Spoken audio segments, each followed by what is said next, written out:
Hey everyone, this is Brian Ferguson. I know if you're watching this that you're enjoying the Bumps and Thumps podcast. In order to continue the podcast and get the guests on that everyone wants to hear about, we need support from listeners like you. There are a few ways you can do this. One is going to anchor.fm, which will be on the bottom of your screen here, and click the support button. There you can make a monthly contribution to support the podcast. There's also, we have a Teespring store. We have a link down at the bottom of the screen as well for that. And we have products such as t-shirts like this one I'm wearing, backpacks, glassware, and other great items for you to purchase. Those purchases go directly back into the podcast and get on guests that require financial compensation. Thank you again for your support. Go to those websites and support our podcast, and we will continue to bring the guests that you want to hear about, past and present. And thank you for your support and enjoy the podcast.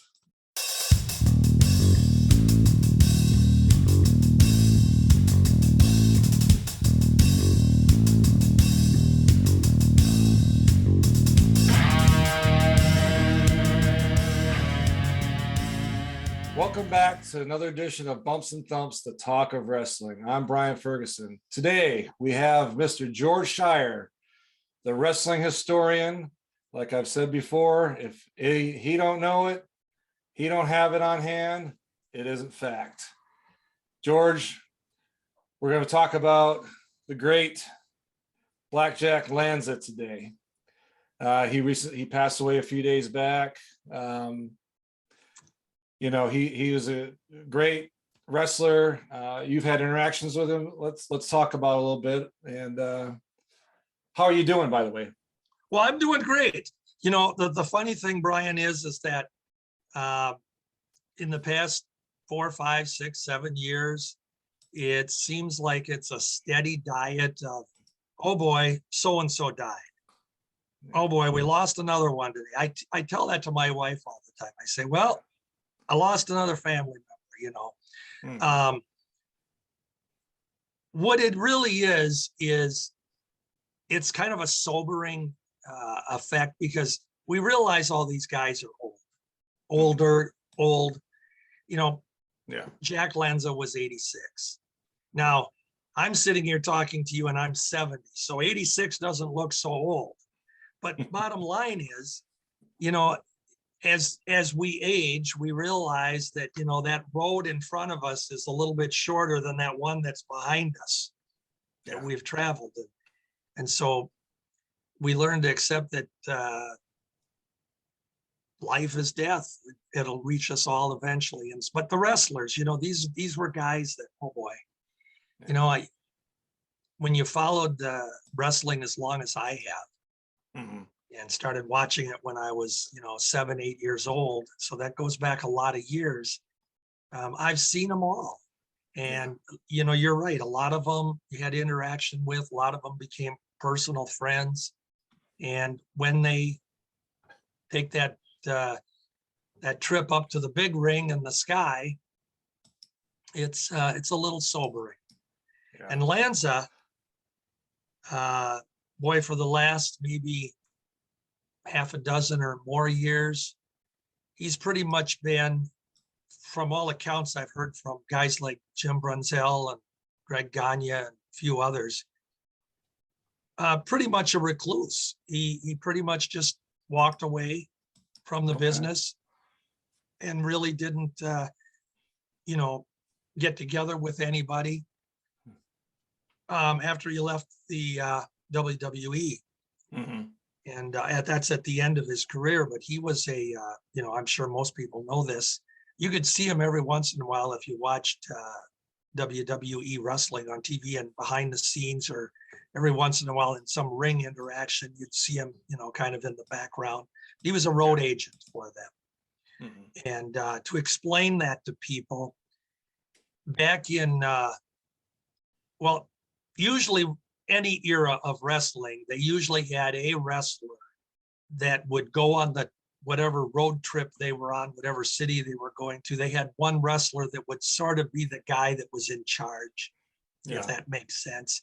The one that was going to handle the payout that night for the boys, or but you know, and a lot of times it might be the same guy. In the WWF, when they were still WWF, when they took over the world in 1984, they came up with this big concept of having road agents. And they had a bunch of guys, some of them were some near the end of their career wrestlers or actually retired wrestlers, which Lanza became at that point in time. He pretty much, his active career, in-ring career ended in the late 80s, mid 80s. And so he went with Vince McMahon as a road agent. He was one of those guys that would, you know, be behind the scenes, calling the shots, maybe sometimes giving the guys the finishes for the matches or whatever they were doing, and all that stuff. But also, as a road agent, they're there to make sure the guys are being good, you know, that they're not going out and getting themselves into trouble. And so you call it a modified babysitter. But Jack was one of those guys. Grizzly Smith was one of those guys of the Kentuckians fame. And he was one of those guys for a few years with Vince. And there were others. I think Rene Goulet did it too with him for a while. So that's what their role was. And that's what Jack did up until, I want to say 5 or 6 years ago. And I think he was finished with McMahon. And, but I do think that McMahon always kept him sort of under contract, so that the guys weren't able to go out and do different things basically without their, you know, his approval. Ricky Steamboat falls into that category. He's not wrestled and done anything with Vince forever, but he's there. So that's kind of the end of Jack Lanza. Yeah, I can remember as a kid, Blackjack and the Heenan family. Yeah. And I tell you, I just couldn't stand him. He did his job well. Him and Duncan. Yeah. When they were, and I was a little kid then. I was probably 5, 6 years old when those guys. Well, that would have been in the mid 70s. So, right. Yeah. I was 5, 6 years old. They were world tag team champions. And, you know, I just remember them going in, beating everybody up, cheating every way they could. No way. Come on. But, you know, that's what now I loved it. At the time, I couldn't stand it. I was a little kid. I always wanted the other team, you know, the good team to win when they were winning. And his move with the you know, going to the guy's temple with his knuckle, I believe it was a brain buster, if I remember right. And I'm pretty sure that's what he called it. And, you know, he was just, you wanted to watch him every week, even though you hated him, you wanted to watch him because you knew something was going to happen that was going to excite you to come back, whether he was with Bobby Heenan, whether he was with Blackjack Mulligan when they were the Blackjacks in the WWF, wherever he was, he stood out. Yeah. And he could talk and he could beat people up in the ring. You know, the thing about Jack Lanza, he was one of the fortunate wrestlers in that he really didn't have to travel to a lot of territories. He was fairly lucky in that he was a Minneapolis native. He grew up in Minneapolis. He graduated from De La Salle School, and he was a local athlete. His real name, you know, it's kind of funny, probably never ever revealed this, but his real name was John Lanzo, or Lanzo, Lanzo. Oh, okay. John Lanzo, or Lanzo. And when he went to Vern, and this goes back into the very early 60s, he went to Vern. And of course, you know, Vern, we've talked about this. Vern Gagne always wanted amateur wrestling. He wanted actual wrestlers.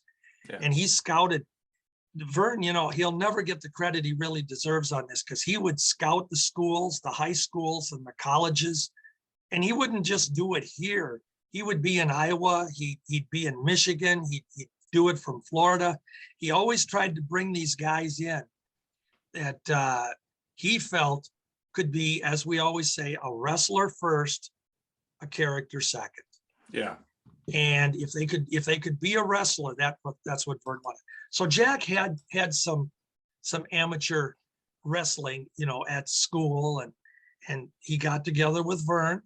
Vern trained him. So there's one of the, I think I said this, I've said this to other people. I don't know if I have to you, but Greg Gagne and I sat down one time here a few years ago, and we tried to come up with a list of wrestlers. And of course, Greg's memory isn't as good as mine. No offense, Greg. But, for every one that Greg might remember, I remember 6, and that's there just you the go. way it is. Yeah. And then there'll be a couple that Greg wants to throw in there that weren't really trained by Vern, but Yeah. I don't know. But seriously, Vern trained about 150 guys over the course of his wrestling career. Yeah. Now, Vern started wrestling in 1949, was his first pro match. And during the 50s, he was already, he didn't really have the physical training camp like he did later years. Yeah. Where he'd get together out at his barn and, have a dozen guys come out and try out and that sort of thing. But he would latch on to somebody and he'd work with them. And few people know this, but Dick the Bruiser, of all people, Vern Gagne gave Dick the Bruiser his earliest training for the pro ranks.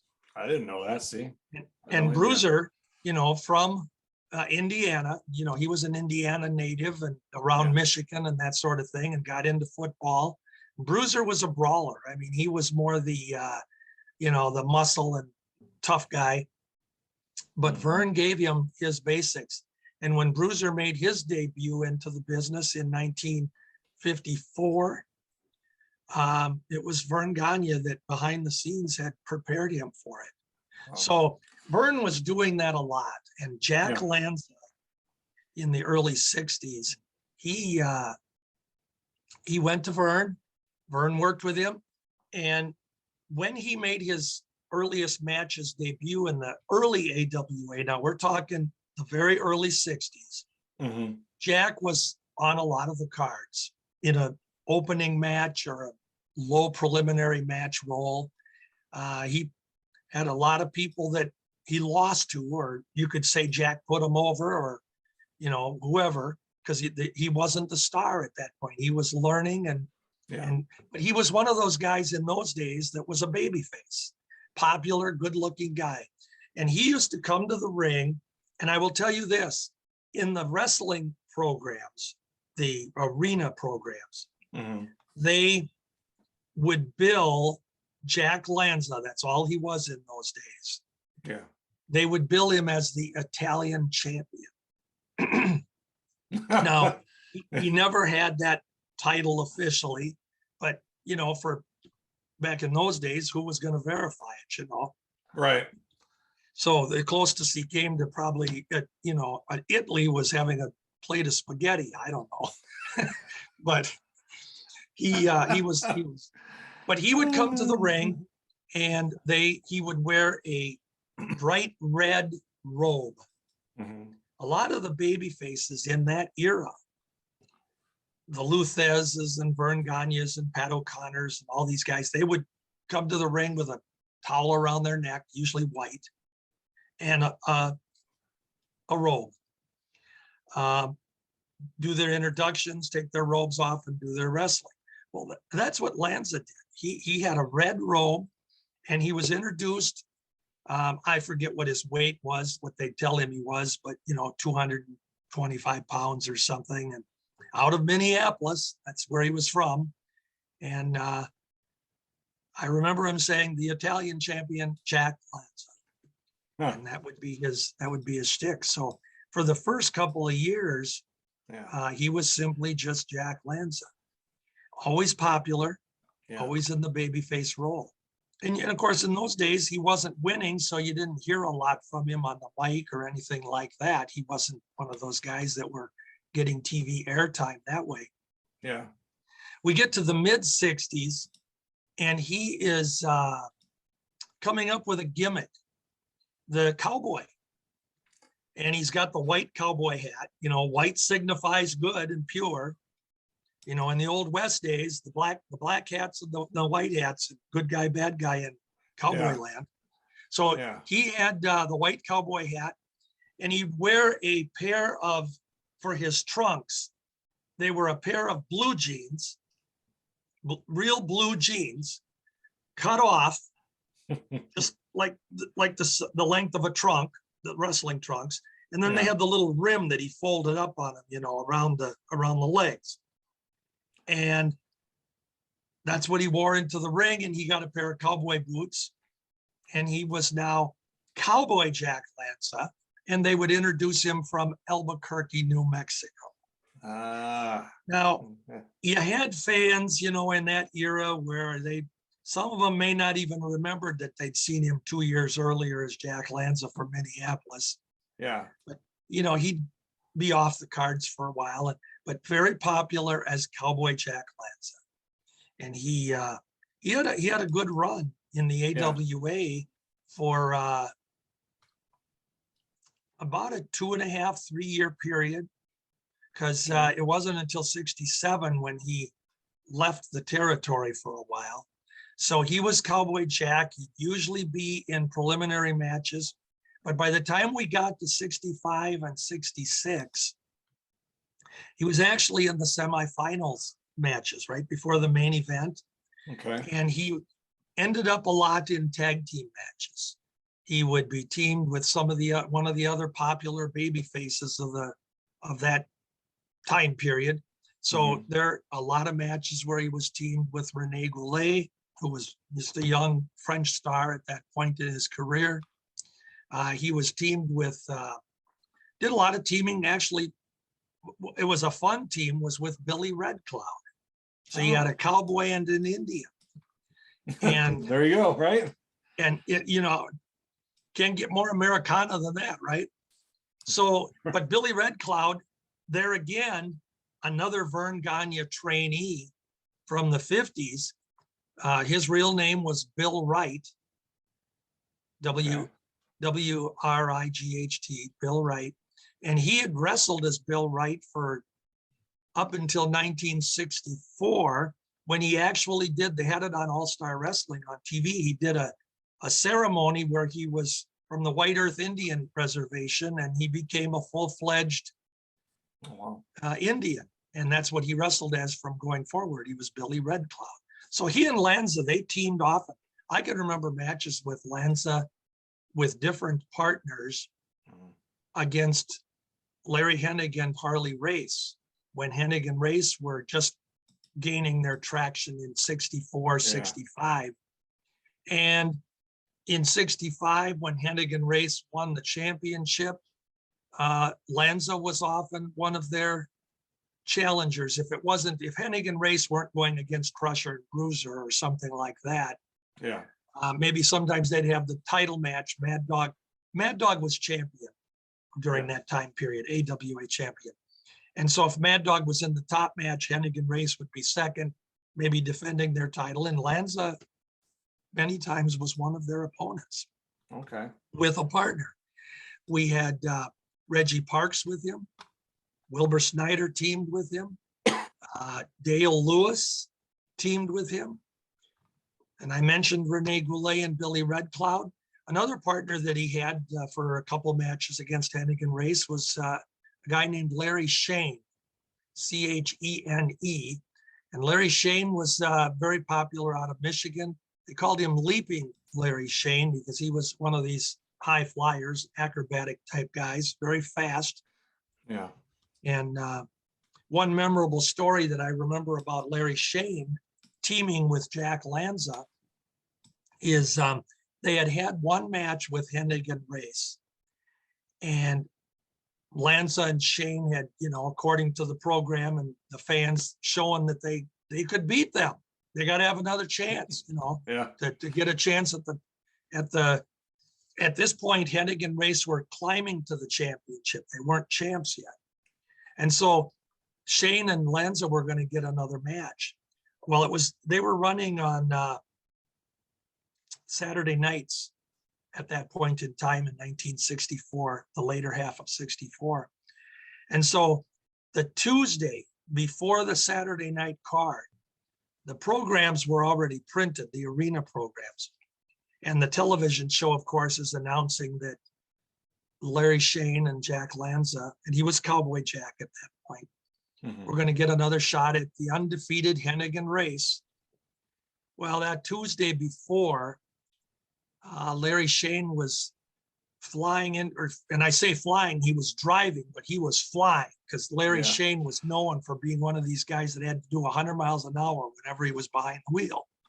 Well, he had gotten a speeding ticket before driving to Minneapolis, and he had gotten the speeding ticket, continued on his trek to Minneapolis, and he was again speeding, lost control of his car, and was killed.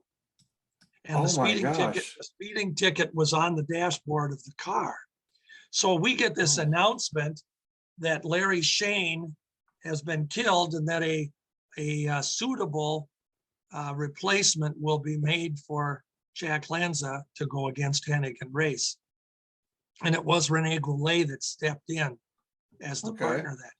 But that was the end. They were giving at that point in time, they were, with every good heel tag team, you had to have a couple of good babyface teams to oppose them.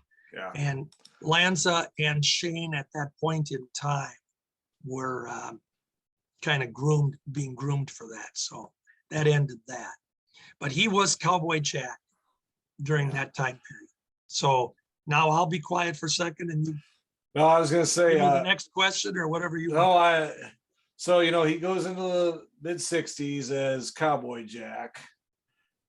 Let's talk about when he transformed into Blackjack Lanza, the handlebar mustache, the black attire. Who came up with it? I'm sure it was Jack. I'm not sure. You're the historian, so I know you know the facts. And go ahead with that, please. Well, being a very popular babyface that he was, and he was one of those guys that when you had him on a card, I always like to say that he's in that elite group of wrestlers that when they're on a card, they make the card better because they're on it. Yeah. So as a babyface, he was always a fine addition. You knew that he didn't always win, but he didn't always lose either. And he always gave a good account of himself, and he was very popular with the fans. So he's also one of the fortunate guys that he was able to make this transformation from a baby to a heel. And to me, that's always been an art, because there are wrestlers through the decades that there's no way they can be a heel. They're just the fans don't buy them as a heel. They're a good guy, or they don't want to be a heel and they want to be popular. The reverse is also true. I would point out that there are also wrestlers that are lousy as a babyface. I mean, they stink. Yeah. Because they've got no charisma or whatever it is, but somehow you can transform them into this heel and their persona comes out. Now, I'm going to switch gears a second and give you a good example of that. And we'll go back to Jack. All right. There was a guy, and you'll know it right away when I say it, there was a guy from Nebraska named Jim Raschke. Yeah. Okay. So great amateur champion, great amateur wrestler out of Nebraska. Yeah. Jim Raschke gets his pro wrestling training from Vern Gagne. And he debuts. And on his earliest AWA cards and a couple of times that he actually came out, talked on the microphone with Marty O'Neill, oh my gosh, was Jim Raschke boring. Very low key. Yeah. You could hardly hear him talk. He was unable to put a sentence together, I swear. And, you know, in order to watch him, you had to pop some no-dos and have a couple cups of coffee because you're going to go to sleep. That's how bad he was. Yeah. So he transforms into, along with coaching from Mad Dog Vachon, to the German Baron von Raschke. Now we know how effective Baron von Raschke was from 1967 through about 1980 as a heel. Yeah. German. And he created this somewhat German accent. And he was very, what do I want to say? Very mobile on his interviews. Yeah. And you enjoyed watching. And as a heel, you hated him. Yes. So there's one of those things where if he would have stayed, and I love Jim Raschke, and he's one of our friends. Mm-hmm. He's the greatest guy in the world. And he'd be the first one to tell you that, you know, he was boring as Jim Raschke.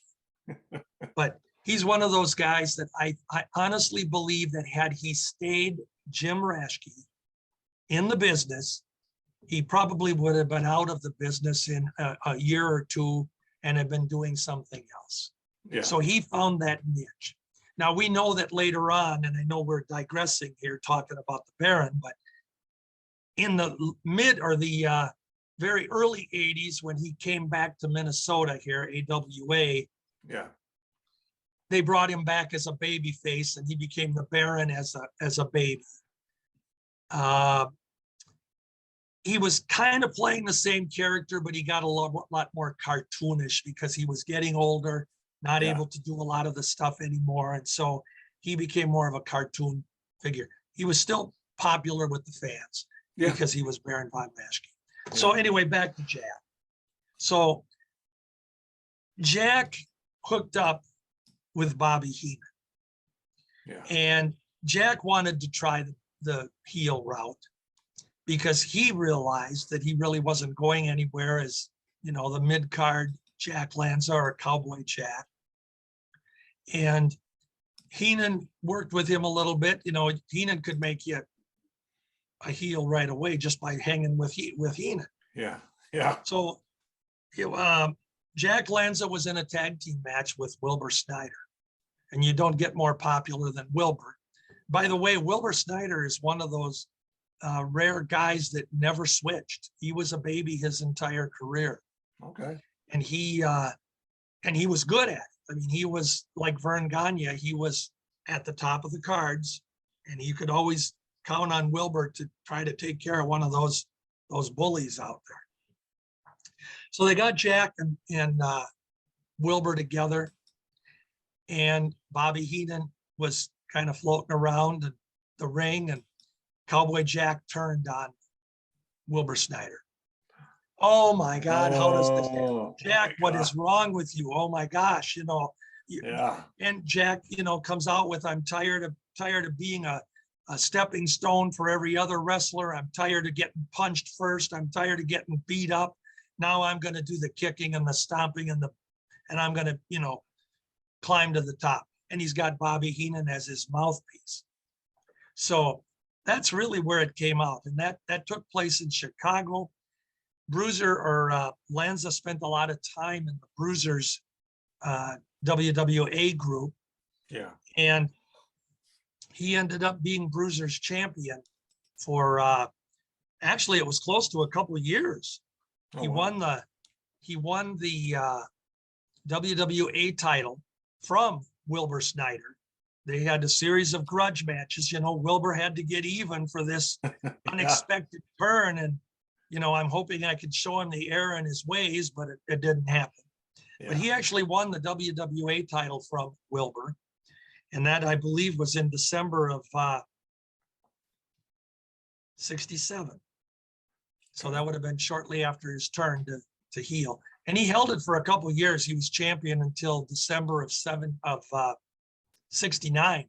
So he had a good run in the WWA as the The top guy is WWA champion. And then he lost it to the Bruiser, which makes sense because it was the Bruiser's territory. Yeah. So, of course, people didn't know that in those days. Right. They didn't know. You know, they didn't know that Snyder and Bruiser were the bosses and the owners. Yeah. And but Bruiser took it from him.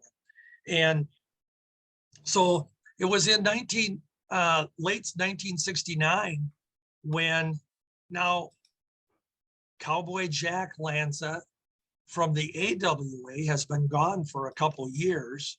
You know, fans, we always say they were cyclical in that there were fans that would go to the matches for a year and then they just quit going. Life got in the way. They moved on. They got married. They left town, whatever, you know. Yeah. And so a lot of these people had already forgotten Cowboy Jack. Well, they started announcing that they did announce it in the programs that Cowboy Jack Lanza has taken the heel turn and he's going to come to the AWA.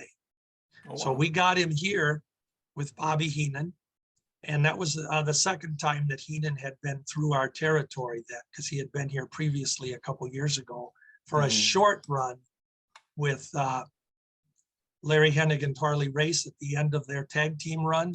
And then very, very briefly, he managed Harley Race when Harley was a single after Larry Hennig was hurt with his broken leg.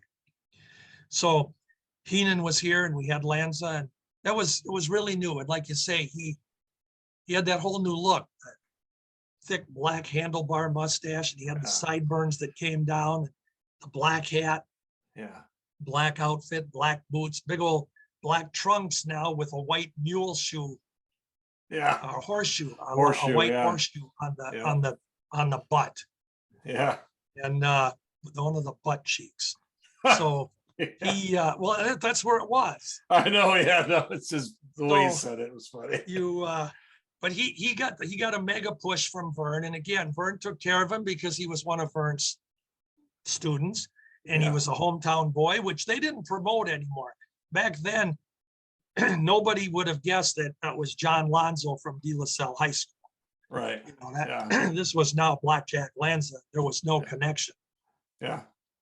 And but yeah, now he was billed as Cowboy Jack. He was from Albuquerque, New Mexico, and now as Blackjack, he was from Santa Fe, New Mexico. Santa Fe. So, and a lot of times Laredo, Texas, they would bill him out. Yeah. Had to have a cowboy town, I guess. But he had a good run here, and he ended up going all the way to in 1970. He was given the nod to be the guy to unmask Dr. X, which was monumental because Dr. X was ending his 3-year stay with the AWA. He had come here in August of 67. And in August of 70, that was when he was done. He had told Vern in June of that year that he wanted to work towards leaving the territory for a year. Yeah. He was going to go on his world tour with his family, which he did, by the way, as the Destroyer. Dr. X did. And but Jack Lanza was one of the wrestlers. They had Dr. X unmasked in a couple of different AWA cities. In a couple of the towns, Paul Diamond was the one that unmasked him. Okay. In a couple of the other towns, it was Jack Lanza. But here in the cities, we had a unique situation because in July of 70, Bobby Heenan pulled a coup. He was bragging that he had teamed up Blackjack Lanza with Dr. X. And they were going to, they were on a match on TV, a tag team match. And during the match, they messed up some of their signals, and Lanza and Heenan turned on Dr. X. Oh. Beat him up on TV, double teamed him. And of course, Dick had to get revenge. Yeah. So this what this was doing and this is where the promoting comes in. A lot of times people would never think of this, but Dr. X had been our top heel for 3 years. Okay. So Lanza is now the new villain, the heir apparent, and Doc is leaving. So Vern is coming up with a new heel, and it's going to be up to the old heel to put him over. And so they beat up Doc on TV. And this was in the days when wrestling used to be on from 6 to 7:30 on Saturday nights, and it would be live on the arena nights. So we had a card coming up in Minneapolis right after the TV show. Mhm. The show would run till 7:30. The arena matches would start at 9 o'clock. Usually it was a little later than 9, but 9 was the announced time. Well, Lanza and Dr. X, they have this falling out. Doc is beat up, double teamed. He comes running out on TV. Now that the scheduled main event for that night in Minneapolis, I'm going to make sure that hang on here. I got to get that one right. They get the facts out. There he is, Well, George Schire getting the book. See, folks, that's what I'm telling you. If you're watching this, he's getting his book out, or if you're listening. I want to. This is what I like about George. He doesn't assume. If he don't know it, he'll look it up right there and then in his book. You're not on the internet. You notice he's not on the internet because the internet ain't always right. I just want to get the date of. I want to get the date of our card. You're fine. You take your time on that. It's just. I think it's August. I think it's August 8th. You take your time, George. I like your background. Is that behind you there while you're looking that up? Is that Jack in the back on the white cowboy hat, or is that somebody else? Oh, no. No. That's actually country Okay. Hall of Fame star Hank Thompson. Okay, well, there you go. See, from a distance, And, it looks like Jack in the white cowboy hat. Yeah, From here. Well, let's give a little story on this because I love country music, but Hank Thompson is one of my personal all-time favorites. You can look him up. He's a Hall of Famer, Country Hall of Fame. Innovator in the business with a lot of things that he did. That particular framed picture that you're looking at, it's an album. It was the very first live album recorded at the Golden Nugget in Las Vegas. Ah, okay. And Hank Thompson was the very first country star that they ever did a live album. So that's what that album is. There's a record on the album cover you see there.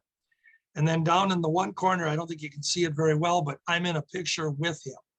Okay, yeah, down in the far, yeah. It'd be on the right next to the fireplace there. Yep. Okay. I'm in the picture with him. And then there's a picture from the album next to that of him.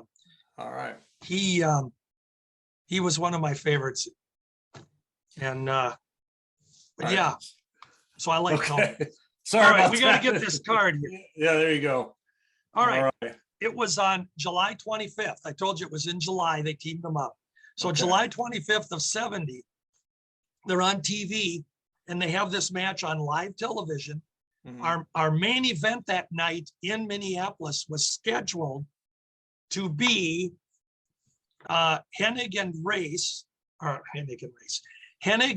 Lars Anderson against Pepper Gomez and Red Bastille. That was Okay. going to be our main event. Well, they went and made a match on TV. Dr. X was livid that he got double teamed by Lanza and Heenan. And he comes out and he said, I want a match with these two right now. So they put the match on that night. So this wasn't even in the program that we bought that night. The main event then became Lanza versus Dr. X. Yeah. And of course, Dr. X is cheered when he comes out. He's got his mask on. But fans didn't realize at the time that this was setting up Dr. X's demise from the territory. Well, Lanza and Heenan actually double teamed him again. They actually unmasked him, but the doc pulled a towel over his face and he was all bloodied up. And the security guard and doc with the towel run out of the arena. So he saved he wasn't identified. Yeah. So now they build this up, and they're building up Jack to be the top heel in the territory. So the following week, Dr. X comes out on TV, calls out with Marty O'Neill, and he calls out Wally Carbo. He says, I want Carbo to come in here. And Carbo, Wally played his usual part. He could stammer and stumble a little bit, which was so good at how well he did it. Yeah. And the doc just put his finger right in Carbo's chest and he said, I want a match with Jack Lanza. Didn't call him Blackjack. He just said Jack Lanza.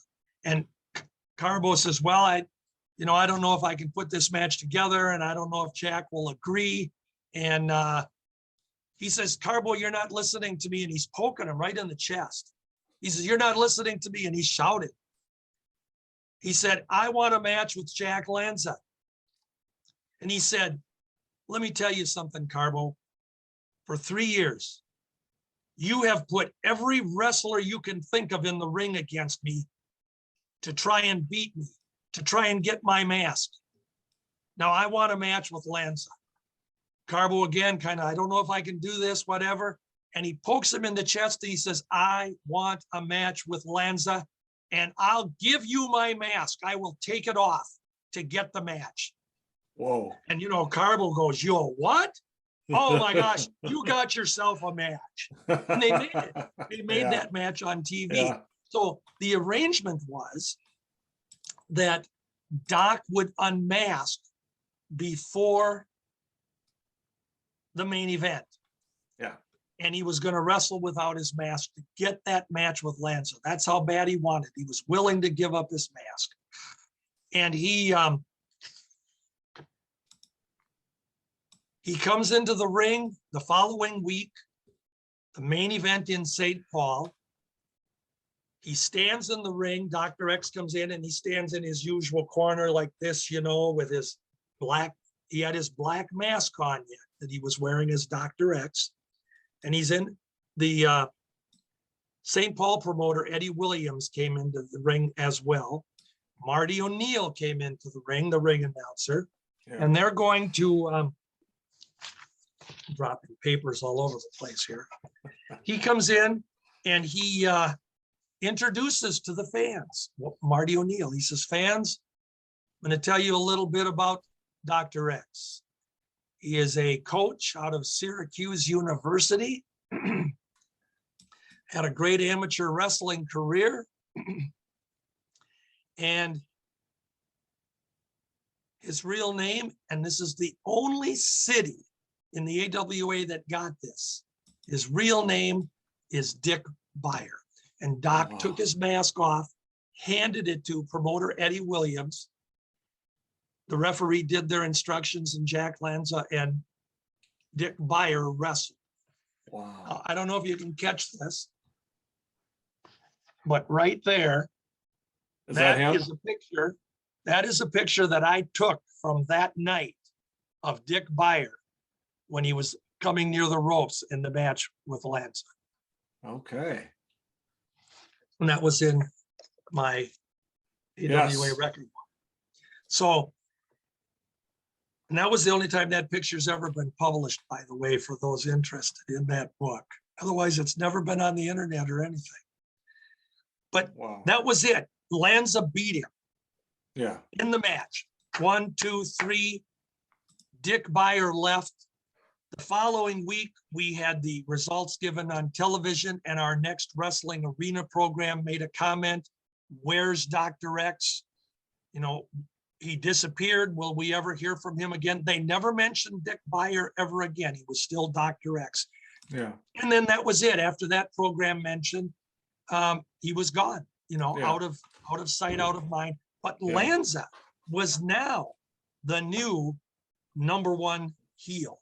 And then he had a match with #1 challenger on the babyface side, Edouard Carpentier, who they touted as being a former world champion, even though he never was AWA champion and he was never NWA champion. He had that clouded title run after long story, but he had a mess up with Luthez in '57, and some promoters had recognized Carpentier as world champion.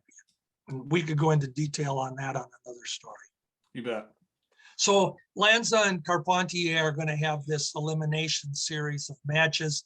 The winner supposedly going to get Verne for the title, and Lanza got his title matches, and he was going against Verne. So that was his big push. Yeah. And then after that, we get into the '71 era, and Lanza starts feuding with the Crusher. Mm-hmm. And, that was a natural deal, because no matter what heel ever came through AWA, eventually they were going to have a program with the Crusher. If no one else can beat them, we're going to give them the Crusher. The Crusher will take care of them. And the Crusher was the one in the early '70s. He would call Bobby Heenan. Well, he called Black Jack Lanza Oil Can Harry. Now, did you ever watch the Mighty Mouse cartoons? Yeah, I did. You know who Mighty Mouse cartoon is? Yeah. His adversary in these cartoons was this dastardly black hat guy with the handlebar mustache, and it was Oil Can Harry. So that's what Crusher called him. And then he was calling Bobby Heenan. Oh my gosh, it's escaping me. Wasn't Weasel, was it? He started calling him Goodnight Irene, calling him Irene, irritating him. So he was having matches with Lanza, with Heenan. They had handicap matches. A couple times Lanza would team with Heenan against Crusher and a partner, sometimes Bull Belinsky was tossed in there. And they ended up having a cage match, Lanza and Crusher. So Lanza was getting a mega push. Yeah. And he went through this whole thing in 1971. Now, we're going to back up just a little bit now. During the course of 1970, as Lanza is on the road to becoming the top heel, Gagne's working with another younger rookie wrestler. And the rookie wrestler he had some matches down in Texas with Joe Blanchard's territory, but he was up here getting some real good training from Verne. And that guy's name was Bob Windham. So Bob Windham is working preliminary matches and doing a lot of refereeing, and pretty much in the business about a year at this point. One of his frequent opponents, a couple of times on big arena shows, and then usually when they go to a small town, a spot show, a lot of times it was Lanza against Windham. Wow. So they were working together a lot. Yeah. Well, in 1971, right before he went to the WWF, Bob Windham teamed up with Larry Hennig, and they went to Japan. And there are some pictures out there of their team. Windham had grown a black mustache at that point, and he was wearing black trunks. He had a black tunic top on like Larry Hennig would wear.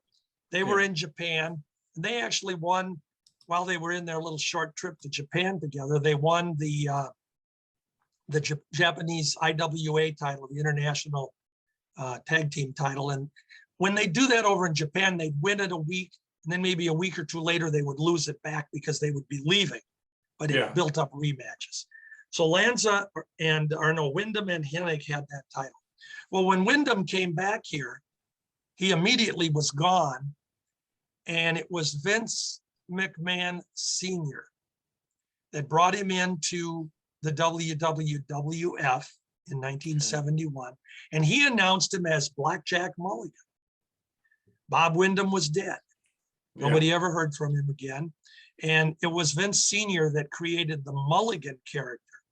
But Jack Lanza told the story later that before Bob Windham agreed to wrestle as Blackjack Mulligan, which is what Vince wanted, and he dressed him up the same as, you know, the black hat, the black vest, and the whole thing. He dressed him up the same way as Lanza. Really, what Vince was, what Vince Sr. was doing is he was copying Jack Lanza. So Jack Lanza told the story later. He said that Bob had actually called him up and said, "Here's what they want me to do, and I'd like to do it, but I want your blessing to take the Blackjack name." Is that, which he didn't have to do. I mean, there was no trademarks or anything. You know, there was nothing wrong with having 3 or 4 crushers in the business, and you could have blackjacks all over if you wanted. Most of the time, fans wouldn't have known the difference because we didn't know what was going on in those other territories. But Bob Windham did ask if that was okay and passed the torch to him. So it was Senior that created the Mulligan character. And Vince Sr. liked to do that when he brought guys in, a lot like Vince Jr. did later on. He'd like to bring in guys and create a new identity for him rather than bring in the guy that was famous already. So in this case, Windham wasn't famous, but he didn't want to bring him in as Bob Windham. And Mulligan was brought in to challenge Pedro Morales, who was the then the WWF champion. When I use all those W's for our listeners that don't know, it was the Worldwide Wrestling Federation up until early 80s, 81, 82. Then they dropped the wide, and it was just WWF, World Wrestling Federation, until today's modern day World Wrestling Entertainment. So, but that's how Mulligan came about. He was with Vince for about a year, Vince Sr., and then he went to Detroit. He was working for the Sheik as Mulligan, and then Bruiser got him in Indianapolis, and that's when he had his biggest push, got that WWA title for a couple years, or not Mulligan, he got in there. And then hook him up with, that's when Bruiser hooked him up with Lanza, hooked up the Blackjacks. And so that's how that came about. Yep. Bruiser. So they were in the WWA as the Blackjacks. Then they took a trip to Texas. They were together down there, but they didn't wrestle a lot together as a team. They were down in, well, Texas at that point in time was run by Fritz von Erich. And they wrestled a lot of singles matches, but they seconded each other a lot. And Lanza had a very short, I think it was about a week and a half, 2-week run with the America's title that he took from Fritz and then lost it back to Fritz. Then when the Blackjacks came up here, they were working again for Bruiser. They would go into Chicago because Chicago was WWA and AWA city, the only one. And those fans were blessed because they would get to see the talent from both groups on a regular basis. And the Blackjacks, most people will tell you that if you rank tag teams today, you want to make a list of all the great ones, the Blackjacks usually come up on the list, as deservingly they do. Then in 75, they went briefly to Vince as a team, the Blackjacks. This was still Vince Sr., and they held their tag team title, the WWF tag team title, for I think it was maybe 3 or 4 months, 5 months, without looking at the dates. And had that run there, and then they were back with Bruiser. So they had a good run together. They did. I knew Blackjack mainly in the AWA because when I was a kid, it was still the territory system. We didn't get all the other areas. The good old days. The good old days until the mid 80s when cable. And I can tell you, I can remember when Duncombe and Lanza were the champions. And when they had those battles with the High Flyers, right? you always, I would every week, it was the buildup. But I get so frustrated as a kid because when you'd watch it on TV once in a while, they'd be on once in a while as a team together on the matches. And back then, you didn't have pay-per-view and everything. So when the High Flyers had actually finally won the title from Duncombe and Lanza, it was in Canada. It was in, I believe, Yep, it was in Winnipeg. Winnipeg. In 77, July of 77. Yeah. And, I didn't hear about it for a while until they put it on TV. But, I really enjoyed watching him. He'd always make you want to watch the next week, the show. One of the things that Mulligan had, Lanza and Mulligan had split up shortly before Lanza and Duncombe got together. Mulligan wanted to do a little more traveling, and he went down to Florida, which we know he made a huge mark down there for himself. And he was in the mid-Atlantic territory. So Mulligan was making his own name. And I remember when Lanza was hooked up with Duncombe, I was a little disappointed in that because I wanted to see Lanza and Mulligan together. Yeah. And I hadn't had that opportunity at that point. I was, seeing him in the magazines. I'd seen him win the WWF title, and I knew they were champs in Indiana, WWA. And I felt like, God, why can't we get Mulligan to come back? I want Wyndham to come back. Mm-hmm. But we ended up with Duncombe. Now, Duncombe and Lanza were a good team, and Vern drew well with them. Yeah. A lot of the credit, I don't care what anybody says, a lot of the credit goes to Bobby Heenan in that instance. Oh, yeah. Because you put anybody with Bobby Heenan, and they were going to be good. Yeah. Because of Heenan with his interference and his sarcasm and his arrogance, and just he was the it factor to the team. Yeah. So Lanza and Duncombe were really good, and they did it. They had a good run against the High Flyers. There again, you have to have a good baby team against a good heel team. Yeah. Now, the thing that bothered me about the Lanza Duncombe team, and this is just a personal opinion, okay? Right.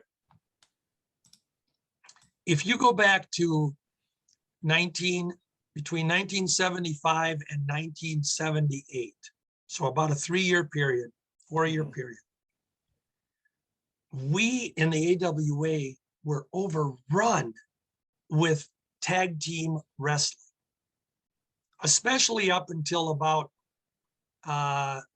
76, 77.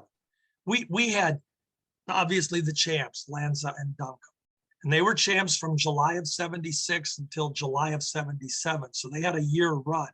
Yeah. But we had the High Flyers. We had, in that time period, we had Baron von Raschke and Mad Dog Vachon. We had Larry Hennig and Joe LeDuc as a team. Mm-hmm. We had the Valiant Brothers. We had Larry Heinemi and Buddy Wolf. We've got all of these teams. And obviously you got some makeshift teams along the way too. Right. The Crusher with different partners and different things. And there were a couple of those teams that I would have rather seen get the tag team title that Lanza and Duncombe got. And it wasn't that they were a bad team. It was just that there were a couple of teams that I thought, they're not going to be champions because Vern is doing well with Lanza and Duncombe, which bottom line, that's what it's all about. Yeah. So there was no reason to take it off. But Heinemi and Wolf would have been great champs. They could have stuck Heenan with them and made them elite. The Valiants could have had a run, although I have a theory on the Valiants. Let's hear it. And again, this is probably opinion. The Valiants, I think a lot of people expected were going to be AWA champions, and most people would agree they should have been. I would say they'd have been fine. I liked them as a team, but they didn't get it. And because, and this is my theory, Vern was not going to put the title on them because they had already been WWA champions. and they had been WWF champions. And Vern wasn't going to basically put over those other two groups by having the same champion. And Vern was good at not doing that. He didn't copy guys. Yeah. You know, he didn't want to copy champions. So that's what I think happened. And the Valiants, they got over here, but they weren't going to get the title. Yeah. But Lanza did well. And Yeah. then when Duncombe left the territory for a short bit in 77 to about 1978 or so, Bob Orton Jr. came in. And they played with him for a little bit. They were trying to figure out if they were going to use him as a baby or a heel. Mm-hmm. He had actually teamed with Greg Gagne for a match. Oh, okay. Him and Greg actually wrestled each other, and Bob was playing the kind of the heel.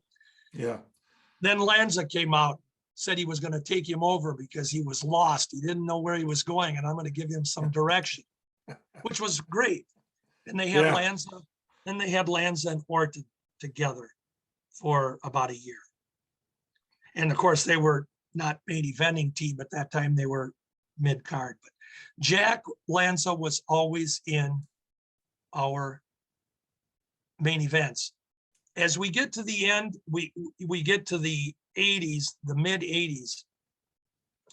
Again, this is genius promoting. You get to that point where Jack is probably thinking about the end of his career. Yeah. And they come up with the idea where they're going to have him and Heenan split. So Heenan's going to be the one to turn on. Well, Jack's going to be the baby then. And one of the greatest, they had bunkhouse matches, and they had, you know, Lanza was going to get even with him, and he had gotten in the way. And so Lanza was switched to, he's still Blackjack, but he comes out in this all white outfit. Yeah. White hat, white vest, big old white feather hanging from the hat, white trunks, white boots. It was beautiful. Yeah. And then Heenan was kicking and stomping because he thought he was making fun of him, and it was a great angle. So they had some matches. Then they did something that was really cool. So now we're in 1985. The war with Vince McMahon Jr. is going on, and Vern had lost some talent. Yeah. Black Jack Lanza is now a baby face, and he's having some trouble with the Heenan family, of which Nick Bockwinkel was part of. So Nick Bockwinkel says he's going to come up with a partner, and Bobby Heenan's going to come up with a partner, and it was going to be Lanza, and I should remember who his partner was. Lanza and Crusher. Lanza and they kind of made up Lanza and Crusher against Bockwinkel and this surprise partner. Well, they show an interview on TV, and they finally reveal who the partner is going to be. He's a bounty hunter. He's coming in. Jack Lanza, there's something wrong with your head. Something's going on in the Bobby Heenan family. He says, I'm going to team with Nick Bockwinkel, and we're going to straighten you out. But the bounty hunter was Blackjack Mulligan. Ah. So Lanza is in the ring, in the corner with Crusher in their match against Bockwinkel and Mulligan. And Mulligan ends up teaming up, turning on Bockwinkel, teaming up with Lanza, and we had the Blackjacks for a real short run at the end. We saw them against the Sheik's Army at the time, and Abdullah the Butcher and Jerry Blackwell were their opponents. So that was kind of fun. But that was at the end of Jack's career. And then shortly after that, Jack got involved a little bit with the booking and the promoting up in Winnipeg, handling that office for the AWA. He and Wally Carbo were doing it. Okay. And then eventually he moved on to the WWE. Well, it was WWF still. Moved on to them as a road agent, and his active career was over. So he had a tremendous run, but a local boy who really never had to travel too far from home. Yeah, great wrestler. And you put me, I learned some things that I'm sure some fans that are listening to. I didn't know he was from Minneapolis. I'm telling you, Minneapolis or Minnesota was the breeding ground back in the 60s, 70s, and early 80s for wrestling, pro wrestling. I mean, there's the who's who. And I didn't realize Jack Lanza. I really thought he was from Texas, to be honest with you. Well, that's, if you believe that, then that tells that they told the story correctly and they did it right. Yeah, I would have never guessed he was from Minneapolis. I had no clue. So, and I never knew him as, Cowboy Jack Lanza or Jack Lanza. Prior, I always knew him as Black Jack. He always had, until he turned babyface when he wore the white gimmick. But I will tell you this, Jack Lanza was huge over big time in St. Louis. St. Louis used to run, excuse me, they used to run monthly cards, except for the summer. They usually used to take June and July off, and then they'd have August through June. From 67 through about 1971 or 72, Jack Lanza was, if you go back and look at the main events in St. Louis, he along with Bobby Heenan, and here's a story that's really interesting about St. Louis. Sam Muchnick never allowed wrestling managers to come to ringside with wrestlers. He never wanted wrestling. He didn't figure that wrestling managers should actually be out there. And Bobby Heenan was the only one he ever allowed to do that in St. Louis. But he was with Jack, and Jack Lanza was he was instrumental in St. Louis to also turning Dick the Bruiser babyface in St. Louis. The Bruiser had stayed a heel in St. Louis. He had turned babyface in the AWA in 65, but everywhere else he was still wrestling as a heel. And he was a heel in 1969. He and Lanza were partners, and guess Heenan got into it again and messed up, and Bruiser wanted revenge, and the Bruiser became a good guy, and from there on out was one of the top babies in St. Louis as well. So Lanza played a part in that one as well. Great. He was a great talent. He was good, and any card he was on, he played a good part. He was fantastic, and he will be missed. George, thank you for coming on today, paying tribute to a true wrestling legend, Black Jack Lanza. Our prayers go out to his family and his friends. And with that, George, do you have any closing comments? I just say you always do a good job, and it's always fun being on your show. And let's do it again soon. But let's not talk about somebody that just passed. Yes, definitely. Thank you. And folks, thank you for listening and watching. Happy holidays to you, and we'll talk to you soon.